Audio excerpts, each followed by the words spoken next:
Hi. I wrote a few things about loneliness. The first thing about loneliness, it feels like a cold, dark place where we face our deepest fears about ourselves. All the insufficiencies and places that we aren't enough or we wish we were more. Most of us spend a great deal of time, energy, and effort avoiding it. The problem is that's a perfect place for unhealthy relationships, substance abuse, depression, and much more. I spent a lot of my life dependent on others to be parts of me that I felt were missing. I gravitated to people who seemed more confident, organized, or more grounded than me, and I thought that would solve everything. If you're codependent, most people will keep a safe distance because it's a breach of personal space. When I was younger, I didn't quite understand that until I met somebody who welcomed my codependence with open arms. Enter the narcissist. This person offered me the life of my dreams: music, travel, art, freedom, in exchange for the price of personal freedom, freedom of thought, freedom of speech. But he introduced that gradually. It was a clever combination over time of intense aggression plus gentle kindness. Looked like, "Oh, I'm so sorry I had to yell at you for all those hours. I really didn't want to. Come here and sit on my lap. And aren't you sorry for making me have to do that to you?"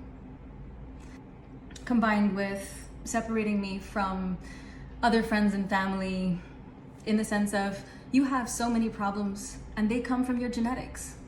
If you go and spend time with your family now, that's going to enhance all of your problems and all the work that I've done on you over the last X amount of time. Do you want to have to do that all over again? No. Let's stay away from your family for now. So, things like that. For years, I tried to push through, tried to believe, tried to make it work. Of course, inside, there was this huge conflict because it just wasn't true and it didn't work. But I wanted it to work. The lifestyle was amazing. It seemed like we were doing a lot. We were making music, we were traveling the world, and it just seemed like it was worth any sacrifice. And I also had enough insecurity in myself that I was like, I can't do this all by myself. I can't do it without him. I need someone to be an organizer for me, someone to help do all that stuff. And that's why he was able to take advantage of my weakness. It came to the point that either I had to let go of that connection or I wouldn't have survived it. So, not one for too much tragedy, I said no. I choose life. And the year that followed was probably the loneliest year of my life, but also a beautiful, creative, and amazing year of discovering myself again, discovering life again, and just finding new joy in being, just being me, and understanding and accepting everything that I am and being enough for myself. 2 years seems like an eternity to me, but at the same time, I've done a lot during that time. Not just in healing my own self, writing songs and restarting life from scratch, learning how to support myself, learning how to be an independent musician, learning how to depend not only on myself, but have good relations with others, love, care, support others. We all need each other, right? Everybody needs support.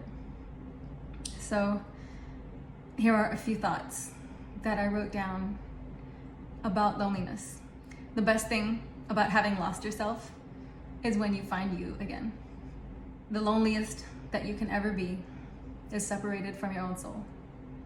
Loneliness is like an icy tunnel with a glowing light at the end where your soul home greets you with a cozy snuggle and says, "I knew you would find me."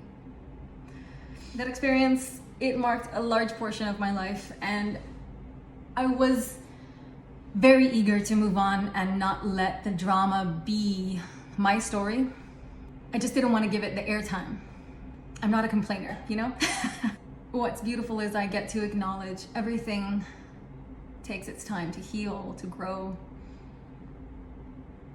And it's the cycle of life, and all these things, they enrich us. And the reason that I'm sharing it right now is because it gives me a sense of purpose to know that the things that I've been through, they can help others, maybe you, to see perhaps your pain in a new light, in a hopeful light.